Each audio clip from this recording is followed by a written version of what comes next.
ऐसा करने पर विवश मत कीजिए गंगा पुत्र। मैं आपका वध कर सकता हूं और ऐसा करने के लिए मुझे शस्त्र उठाने की आवश्यकता नहीं, केवल ये चक्र ही पर्याप्त है।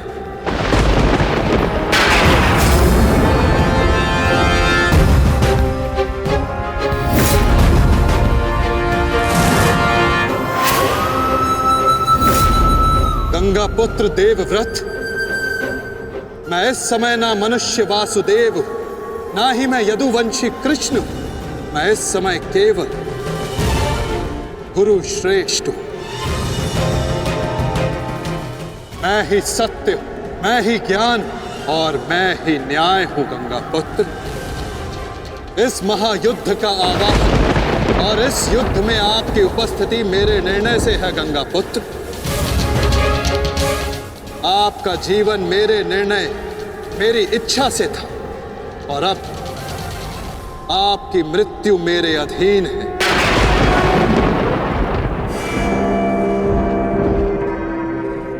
मैं पर ब्रह्म हूं, जिस पर कोई बंधन नहीं गंगा पुत्र, ना ही युद्ध के नियमों का और ना ही किसी प्रकार के वचनों का। आपके अंत के लिए शस्त्र ना उठाने की प्रतिज्ञा को तोड़कर मैं आपका वध करूंगा गंगा पुत्र।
धर्म स्थापना के मार्ग पर आगे बढ़िए वासुदेव। अंत कर दीजिए मेरे इस जीवन का।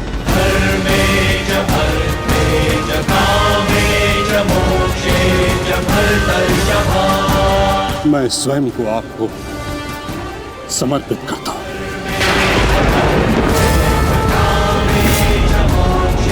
क्योंकि ना तो पांडव मेरे प्राण लेने में सक्षम है और ना ही मैं उन्हें मार पाऊंगा। मैंने सदैव धर्म का पालन किया, कभी अधर्म नहीं किया। यदि कोई अधर्म हुआ तो केवल ये कि मैंने आपको प्रतिज्ञा तोड़ने पर विवश किया। यदि आपको ऐसा लगता है कि आपने कोई अधर्म नहीं किया तो यह आपकी सबसे बड़ी भूल है गंगा पुत्र। अवश्य आपने सदैव धर्म का पालन किया गंगा पुत्र, किंतु केवल अपने लिए, अपने वचनों के लिए। और यही आपका सबसे बड़ा अधर्म है। क्योंकि जिसके पास शक्ति हो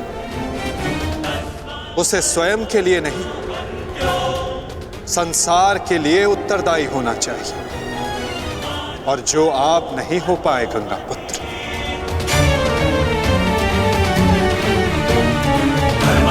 और आपका तथाकथित धर्म ही आपका अज्ञान, आपका सबसे बड़ा शत्रु और अधर्म बन गया। किंतु वासुदेव, मैंने तो सदैव वही किया जो मेरी अंतरात्मा ने कहा। तो क्या इस धर्म युद्ध में अधर्म के पक्ष से लड़ने की अनुमति भी आपको आपकी अंतरात्मा ने दी गंगा पुत्र? भरी सभा में द्यूत में होते छल को देख मौन रहने की अनुमति क्या आपको आपकी अंतरात्मा ने दी थी गंगापुत्र? कुलवधू का वस्त्र हरण होते समय शस्त्र उठाने के लिए क्या आपको आपकी अंतरात्मा ने रोका था गंगापुत्र? हस्तिनापुर की सुरक्षा के लिए आपने इतिहास की सबसे भीषण प्रतिज्ञा ली गंगापुत्र, परंतु आप हस्तिनापुर का अर्थ ही अनुचित समझ बैठे। आपने सिंहासन को हस्तिनापुर समझ लिया और देखिए उसी भूल का, उसी अधर्म का परिणाम है ये महाविनाश गंगापुत्र। आपने हस्तिनापुर के सिंहासन का त्याग नहीं, आपने संसार के प्रति अपने कर्तव्यों का त्याग किया था गंगापुत्र, और यही आपका सबसे बड़ा अधर्म था।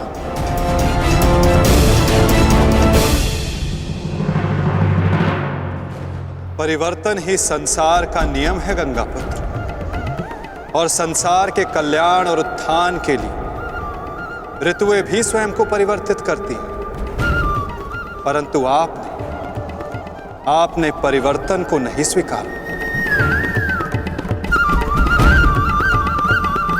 जो स्थिर हो जाए वो मनुष्य नहीं, पाषाण है, और जो अपने विचार को कभी बदले नहीं वो मानवता का शमशान है गंगापुत्र।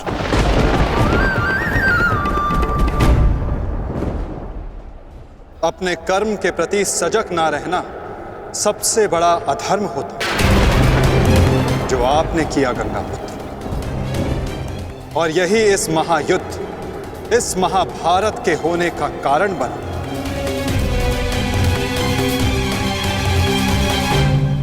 प्रभु, मेरा मार्गदर्शन कीजिए। आपका कर्तव्य यह है गंगापुत्र कि आप अपने शस्त्र को त्याग कर अपने जीवन का बलिदान देकर इस अधर्म को रोकें।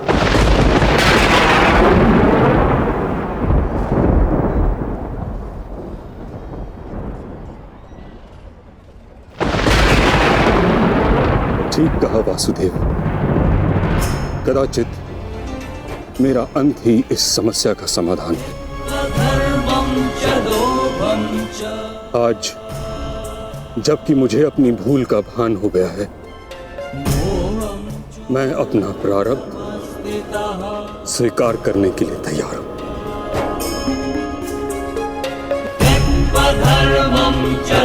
चक्र का संधान कीजिए वासुदेव, और मुझे मृत्यु का सौभाग्य देने की कृपा कीजिए।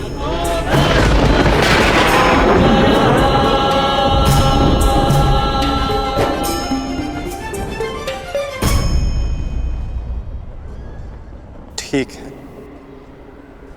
यदि आपकी इच्छा ये मृत्यु पाने की है तो मैं अपनी प्रतिज्ञा को तोड़कर तुम्हें मुक्त करता हूं गंगापुत्र।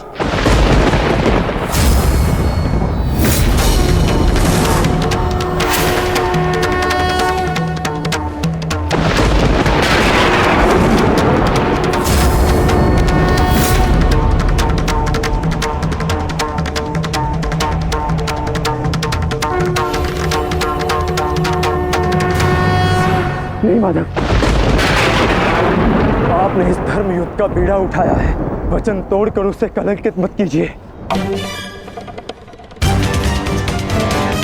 मैं नहीं चाहता कि आप पर कोई उंगली उठे। नहीं पार्थ, मेरी प्रतिज्ञा टूटने की अपेक्षा से अधिक महत्वपूर्ण धर्म की स्थापना है।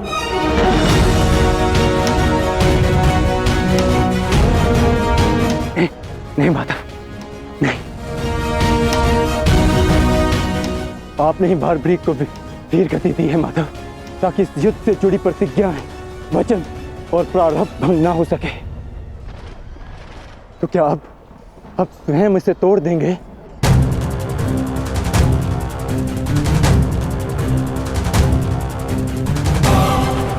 आप मुझे एक अवसर और दीजिए माधव, मैं अपने संपूर्ण मनोबल और कौशल से यह युद्ध करूंगा।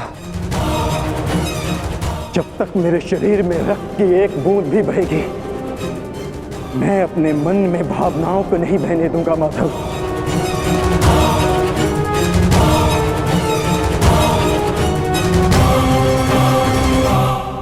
मैं पितामह का अंत करूंगा, अंत करूंगा, अंत करूंगा, अंत करूंगा।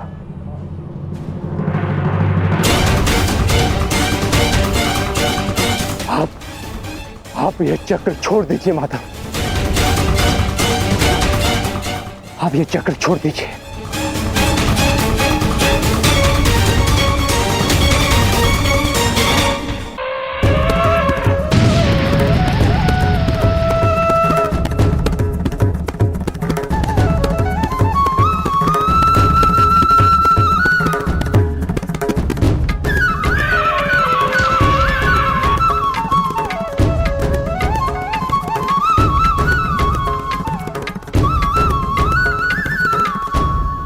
उठो पार्थ।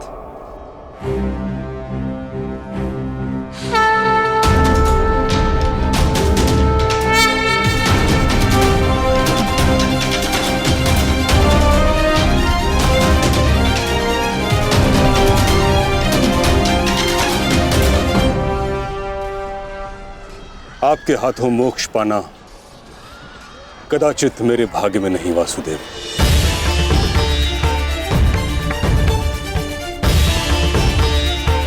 नहीं गंगा पुत्र, आपका वध करना मेरा प्रारब्ध ही नहीं था, अर्जुन का प्रारब्ध है। और मैंने ये चक्र संधान केवल इसलिए किया ताकि मैं अर्जुन को दिखा सकूं कि आपका भी वध करना असंभव नहीं।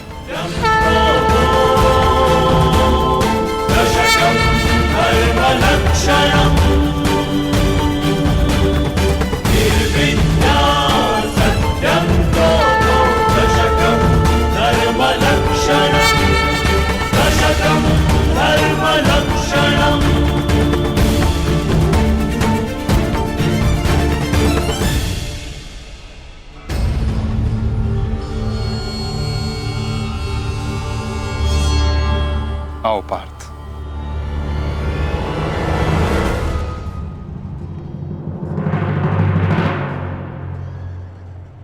पुत्र अर्जुन,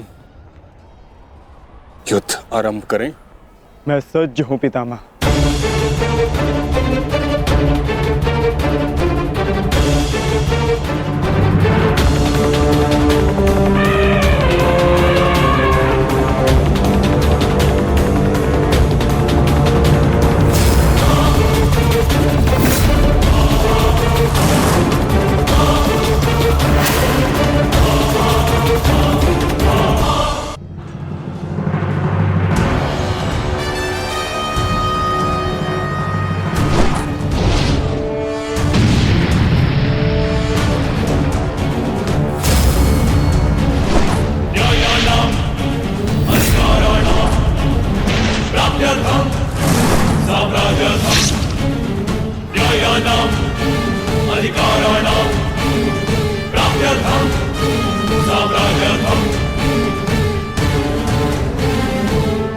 अद्भुत पुत्र अर्जुन, कर्म पथ पर तुम्हें भावनाओं से ऊपर उठते हुए देख प्रसन्नता हुई।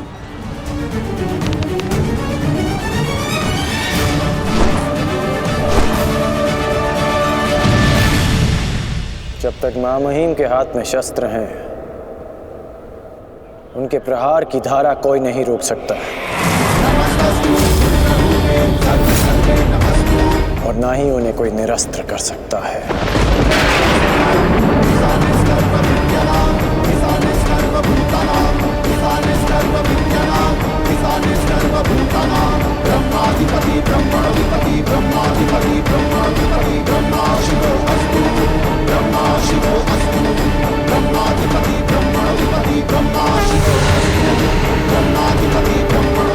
तुम्हारी तपस्या सफल हो गई बालिका।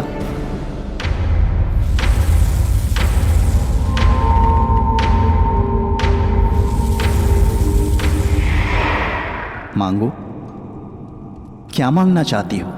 गंगा पुत्र भीष्म का नाश। किंतु गंगा पुत्र का वध मेरे वश में भी नहीं है शिखंडिनी। परंतु अपने जीवन का अंत तो मेरे वश में है ना। 2 बार मैं अपना जीवन त्याग कर चुकी हूं। इस बार भी मैं फिर जन्म लूंगी और अगले जन्म में भीष्म का अंत करने आऊंगी।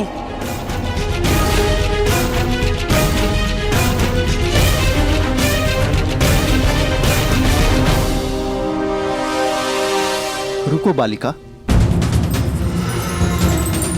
तुमने इतनी कठोर तपस्या की है, हमें बताओ तुम्हारी समस्या क्या है? समस्या ये है यक्षराज कि मैं भीष्म का वध अपने हाथों से करना चाहती हूं, किंतु मैं स्त्री हूं, इसलिए उस पाखंडी ने मुझे युद्ध में सम्मिलित होने से रोक दिया। मैं तुम्हें भीष्म की मृत्यु का वरदान तो नहीं दे सकता, किंतु कुछ ऐसा अवश्य कर सकता हूं जिससे तुम अपना लक्ष्य पा सको, किंतु एक बंधन रहेगा। मेरे लिए केवल भीष्म की मृत्यु महत्व रखती है और कुछ नहीं।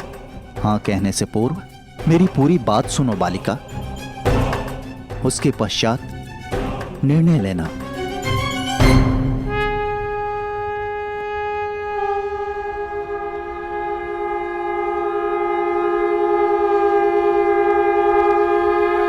पुत्र अर्जुन, आज तुम कुशलता पूर्वक लड़े, परंतु मेरे वध के लिए यह पर्याप्त नहीं। हाँ, क्योंकि महामहिम के पास तुम सबके नाश के लिए पर्याप्त अस्त्र है धनुर्धारी अर्जुन।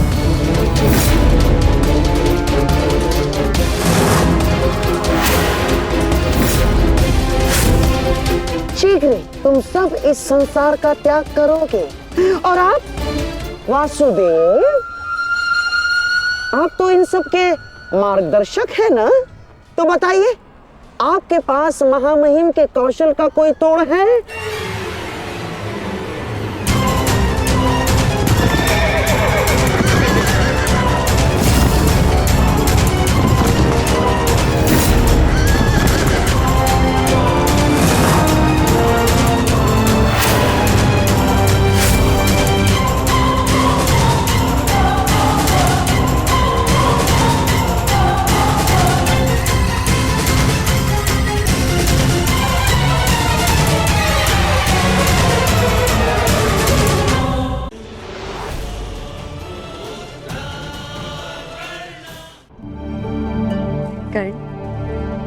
तुम्हारी ये विजय हम सूतों के लिए एक नए युग का सूत्रपात करेगी। प्रयास यही है वैशाली, परंतु मेरा लक्ष्य पाना इतना सरल नहीं। न जाने और कितने युद्ध लड़ने होंगे, कुछ दृश्य शत्रुओं से और कुछ अदृश्य शत्रुओं से। युद्ध होगा तब देखा जाएगा कर्ण। अभी तुम्हारा राज्याभिषेक है, इसके पश्चात क्या करने वाले हो कर्ण? यह सुनिश्चित करूंगा कि अंगवासियों को प्रजातंत्र मिले और उन्हें अपने जीवन पर स्वाधिकार मिले। मैं अंग के विषय में नहीं कह रही हूँ कर्ण, अपने विषय में कह रही हूँ, हमारे विषय में। हम तो साथी हैं और भविष्य के विषय में भविष्य में विचार करेंगे। विचार करने में ज्यादा समय ना लेना अंगराज। ये स्मरण रहे कि एक अविवाहित कन्या समाज की रीति नीति के विरुद्ध बिना किसी संबंध के यहाँ तुम्हारे साथ आई। अविवाहित में से अ हटाने में कितना समय लगता है वैशाली? धनुष से प्रत्यंशा एक बार जुड़ जाए तो धनुष के भंग होने से ही वो अलग होती है। शुभ दिन आए हैं कर्ण, शुभ शुभ बोलो। शुभ दिन आते नहीं है वैशाली, उन्हें लाया जाता है अपने परिश्रम से। शुभ दिन लाने के लिए लंबी यात्रा करनी होती है।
स्वागत है अंगराज।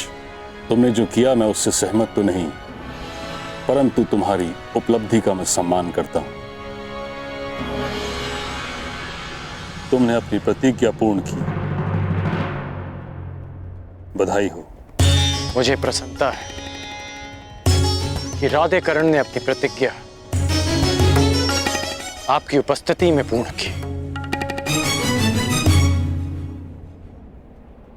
अंगवासियों,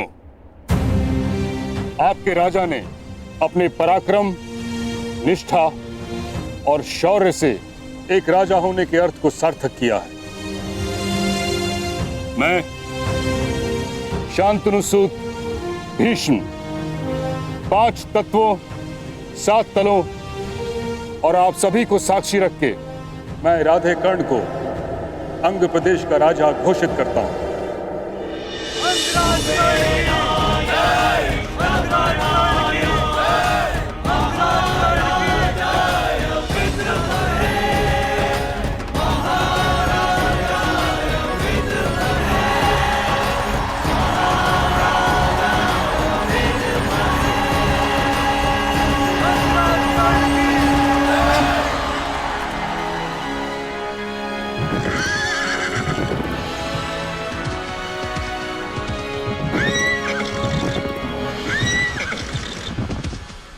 अब जैसी की परंपरा है, प्रथा है, तुम अपनी प्रजा को अपना प्रथम संबोधन दो।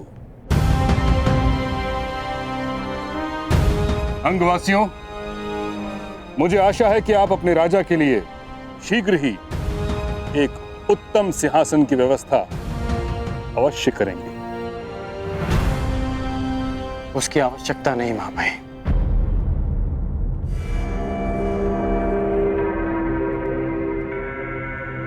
अंगराज कर्ण की जय! अंगराज कर्ण की जय! अंगराज कर्ण की जय! अंगराज कर्ण की जय!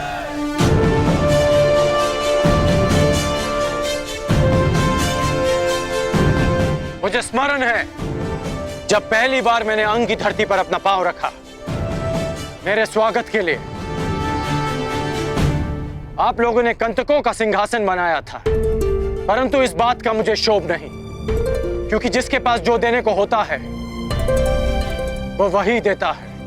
और मैं वचन देता हूं कि आपके जीवन से हर कंटक, हर पीड़ा को दूर कर दूंगा, ताकि फिर आपको कंटकों का सिंहासन ना बनाना पड़े। अंगराज कर्ण की जय! अंगराज कर्ण की जय!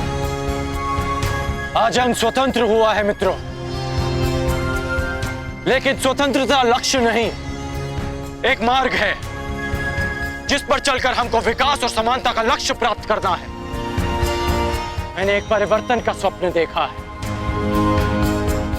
परंतु स्वप्न में दिखी समृद्धि आंख खोलते ही अदृश्य हो जाती है। भले ही स्वप्न में कितनी नदियां देख लें, परंतु आंख खोलने के पश्चात वो प्यास शांत नहीं कर पाती। इसलिए स्वप्न देखो, परंतु जागते ही उस स्वप्न को पूरा करने में जुट जाओ। अपने लक्ष्य की ओर आगे बढ़ो। अंगराज कर्ण की जय! अंगराज कर्ण की जय! अंगराज कर्ण की। मुझे भले ही अंगराज की पदवी मिल गई हो, परंतु मैं आज भी सूत पुत्र राधेकर्ण हूं। वो राधेकर्ण जिसे योग्यता के अनुकूल भी सम्मान नहीं मिला।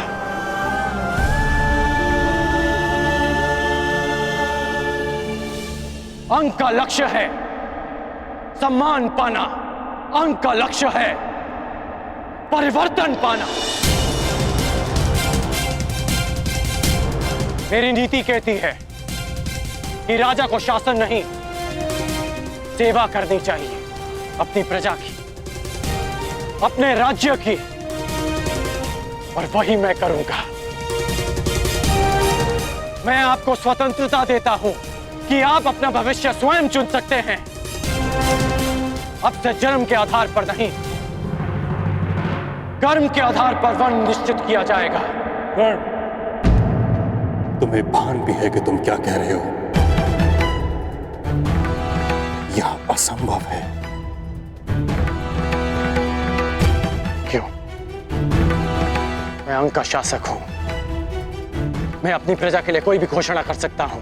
तुम्हारा प्रशासन हस्तिनापुर के शासन के अंतर्गत आता है। किसी भी नीति या नियम में परिवर्तन हस्तिनापुर की अनुमति के बिना नहीं किया जा सकता। बस मेरे मित्र कुमार दुर्योधन के युवराज बनने का विलंब है मामाई। हस्तिनापुर निश्चित रूप से इस नीति की अनुमति देगा।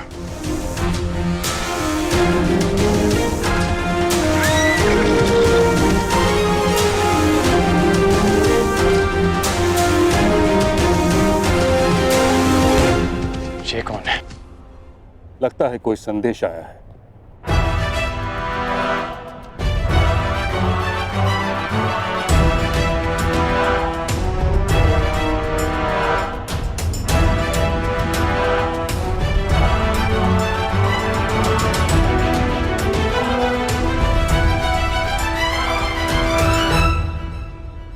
हस्तिनापुर को अपना युवराज मिल चुका है कर्ण।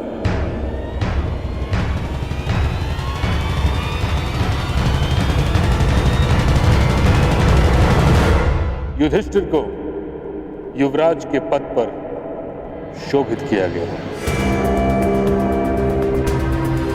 अब तुम्हें कोई भी नीति लागू करने के लिए अपने मित्र दुर्योधन से नहीं, युधिष्ठिर से अनुमति लेनी होगी।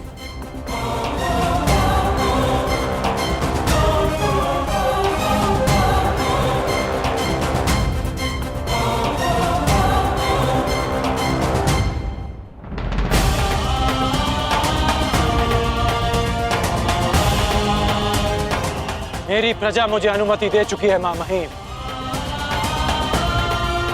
अंग की प्रजा में परिवर्तन आ चुका है। शीघ्र ही परंपरा में भी परिवर्तन आएगा। यदि मैं जरासंध को पराजित कर सकता हूं तो मैं अन्याय और अनीति के इस दानव को भी पराजित करूंगा। जिस तरह अंगवासियों ने इस बांध को तोड़ा है, उसी तरह परंपरा और अन्याय का यह बांध भी टूटेगा जिसने हमारी जीवन धारा को रोक रखा है। परंतु अभी मुझे अपने मित्र के पास जाना होगा। इस समय उसे मेरी आवश्यकता है। उसे बहुत बड़ा आघात लगा होगा मामाई। आज्ञा दीजिए।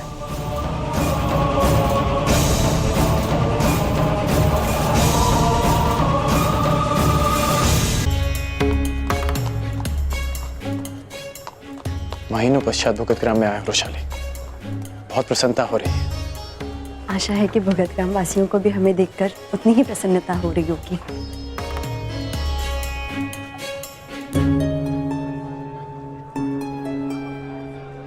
कुछ तो हुआ है यहाँ पे।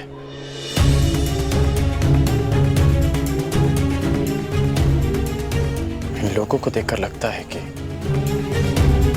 कुछ अवंचित घटा है यहाँ।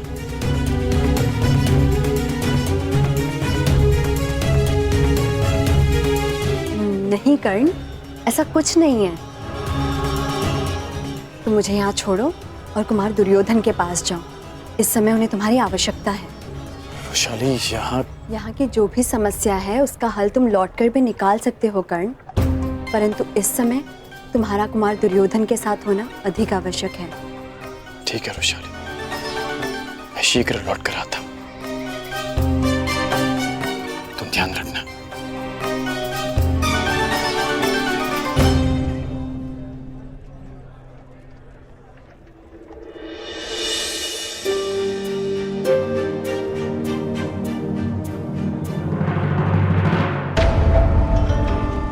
युधिष्ठिर को युद्ध में मैं भेजूंगा।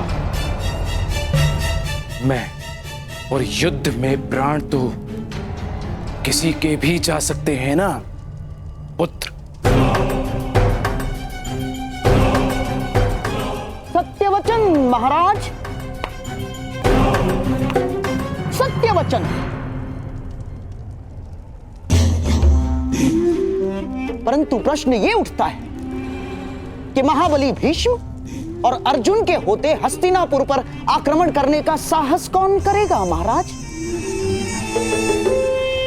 कब होगा युद्ध और कब उस युधिष्ठिर के प्राण जाएंगे महाराज? कब? और तब तक क्या मेरा होने वाला सम्राट प्रतीक्षा करेगा महाराज? जैसे आपने की वर्षों तक। कहना क्या चाहते हो शकुनी? यही मोती चाहिए तो सागर में गोता लगाना पड़ेगा, और युवराज पद चाहिए तो नियति के चक्र की प्रतीक्षा नहीं, तो षड्यंत्र का कुचक्र रचना होगा महाराज।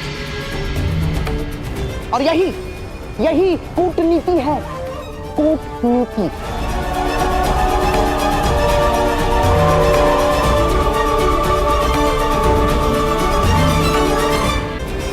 मामाश्री, केवल आप हैं जो मेरे मन की व्यथा को समझ सकते हैं। मैं उन पांडवों की उन्नति से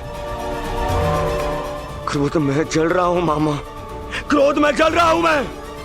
तुम्हारे इस क्रोध की अग्नि को संभाले रखना, ये तुम्हें जलाने के लिए नहीं, तुम्हारे शत्रु को भस्म करने के लिए है। विस्तार में बताइए मामा। दुर्योधन को पहली समझ में नहीं आती। पहली ही कुचक्र की नींव होती है दुर्योधन। तुम्हारे भविष्य के प्रासाद के लिए एक योग्य वास्तुशास्त्र की आवश्यकता है।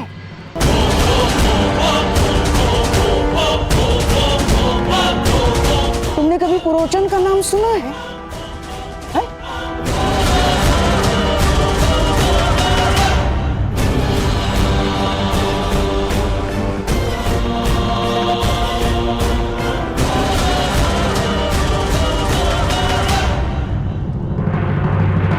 मामा श्री बता रहे थे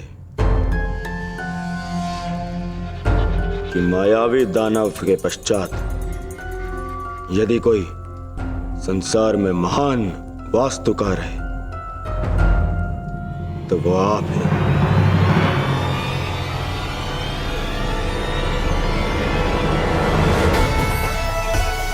परंतु क्या ये कार्य आप कर पाएंगे पुरोचन? मैं एक विध्वंस किए हुए नगर का पुनः निर्माण भी कर सकता हूं और एक महानिर्माण से विध्वंस का सूत्रपात भी कर सकता हूं।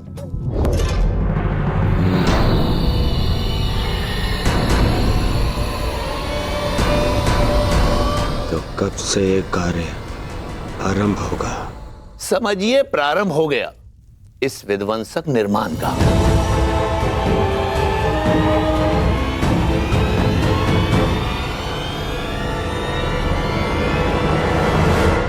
कल ही आपके समक्ष एक लघु निर्माण प्रस्तुत होगा। भवन होता है उसमें निवास करने वालों की रक्षा के लिए, परंतु यह भवन अपने निवासियों के लिए चिता बन जाएगा।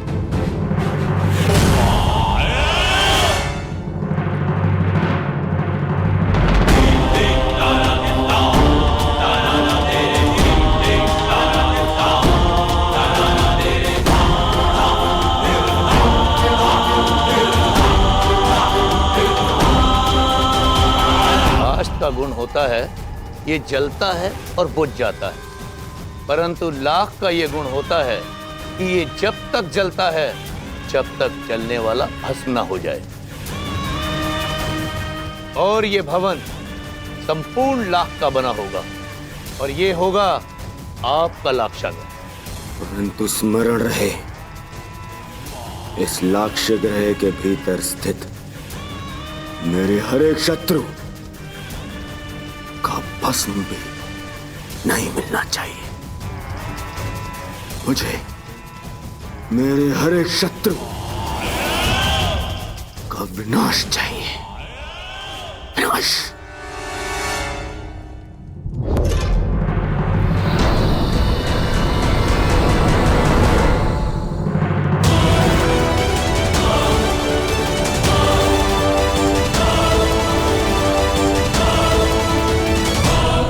शत्रु का नाश अवश्य होगा मित्र।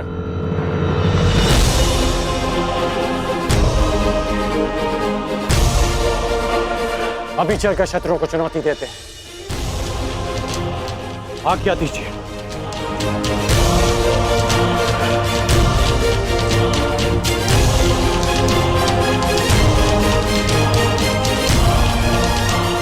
तुम मेरे मित्र हो कर्ण, और मित्र हाथ नहीं जोड़ते, गले लगते हैं।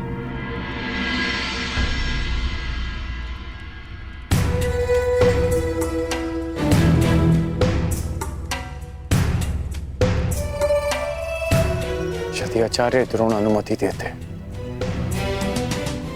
तो आज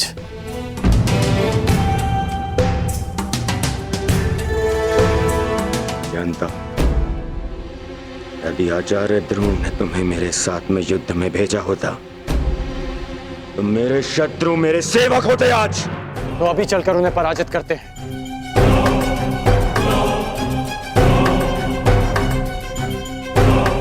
होगी, उनकी पराजय अवश्य होगी,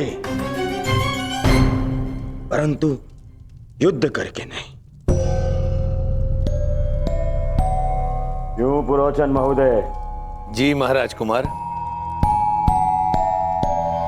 कर्ण, ये हैं पुरोचन, और अब ये हमारे लिए युद्ध लड़। युद्ध करे बिना पांडवों को कैसे परास्त किया जा सकता है?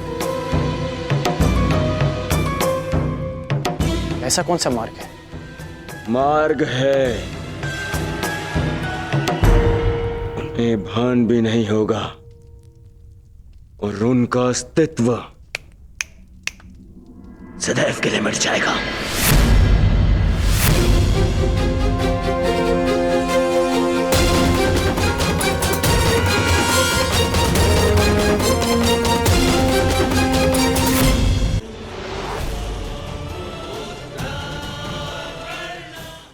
युद्ध करे बिना पांडवों को कैसे परास्त किया जा सकता है? ऐसा कौन सा मार्ग है? मार्ग है, उन्हें भान भी नहीं होगा, और उनका अस्तित्व सदैव के लिए मिट जाएगा।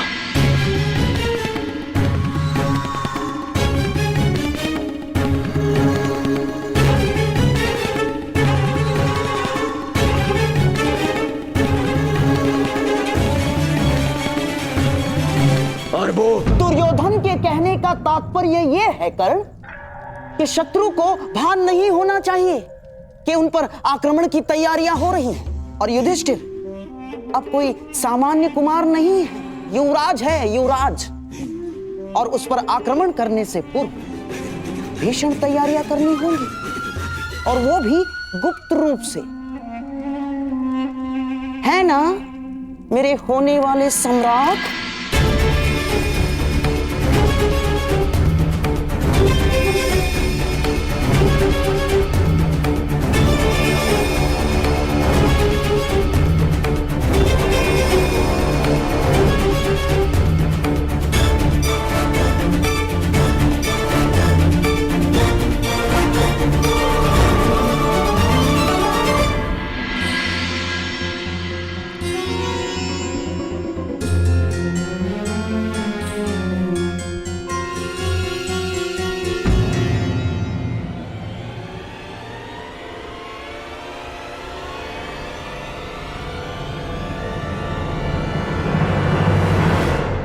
गुप्त रूप से क्यों?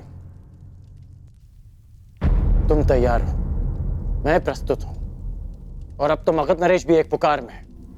सहायता के लिए प्रस्तुत हो जाएंगे मित्र। हाँ मित्र, जरासंध विजय पर मैं तुम्हें बधाई देना तो भूल ही गया। अद्भुत, अद्भुत कर्ण। तुमने मगध नरेश को पराजित नहीं किया है, बल्कि दुर्योधन के विश्वास को जिताया है। ये मुकुट तुम पर बहुत शोभा देता है कर्ण।